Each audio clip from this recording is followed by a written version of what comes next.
कधी लागेल रे वेड्या तुला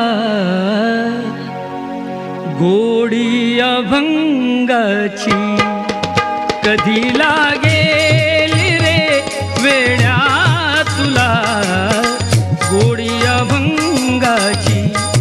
बघून घे सावळी मूर्ती आता त्या पांडुरंगाची।